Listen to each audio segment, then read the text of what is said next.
ეროვნული აგრარული ოლიმპიადის მესამე ეტაპი დაიწყო. ამ დროისთვის ტესტირება გარემოს დაცვითი ინფორმაციისა და განათლების ცენტრში მიმდინარეობს. გამარჯვებულებს უახლოეს პერიოდში გამოავლენენ. ოლიმპიადა 3 ეტაპს მოიცავს. მასში მონაწილეობენ სპეციალისტები, სტუდენტები, ფერმერები და სკოლის მოსწავლეები. ორგანიზატორთა განმარტებით ოლიმპიადა მიზნად ისახავს აგრარული განათლებისა და პროფესიების პოპულარიზაციას, ახალგაზრდებში სასოფლო-სამეურნეო დარგების შესახებ ცნობიერების ამაღლებასა და აგრარულ დარგში არაფორმალური განათლების მიღების ხელშეწყობას.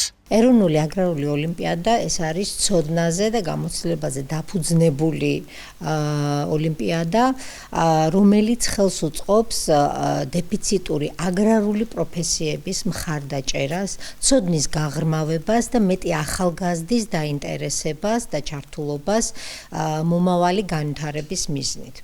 აგრარული ოლიმპიადა მოიცავდა 3 ეტაპს. პირველი ეტაპი ეს იყო რეგისტრაცია, რომელიც 10 ოქტომბრამდე იყო გახსნილი ეს რეგისტრაცია.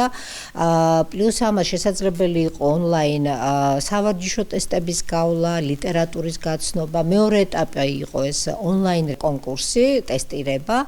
1000-ზე მეტი მონაწილე იყო ონლაინ ტესტირებაში ჩართული და მეორე უკვე პირისპირ ტესტირებისთვის 140 საუკეთესო შეირჩა. მე ვარ პედაგოგი, მუშაობ როგორც ვეტერინარის განხრით, ასევე მეცხოველეობის განხრით, იმიტომ რომ ორივე ფაკულტეტი მაქვს დამთავრებული და ჩემი საყვარელი საქმე მაქვს სტუდენტების განათლებას ვემსახურები. ეს დარგი ზოგადად სოფლის მეურნეობა ძალიან მნიშვნელოვანია და ძალიან მნიშვნელოვანია ისიც, რომ ახალგაზრდები მეტად იყვნენ დაინტერესებული აგროსფეროთი, რომ სხვანაირად ქვეყნის განვითარება სოფლის მეურნეობის გარეშე, რა თქმა უნდა და აგრონომული კუთხის გარეშე არ მოხდება. საფინალო ეტაპზე გადმოვედი და ვიმყოფები ესე რომ ვთქვათ, შესანიშნავ ათეულში. ეს პროექტი ძალიან მნიშვნელოვანია, არა მარტო ჩემთვის, არამედ ჩემი კოლეგებისთვის, ვინაიდან შრომის ასპარეზისთვის და ცოდნის ასპარეზისთვის შემდგომ უკვე ფართო გაქვს გზა.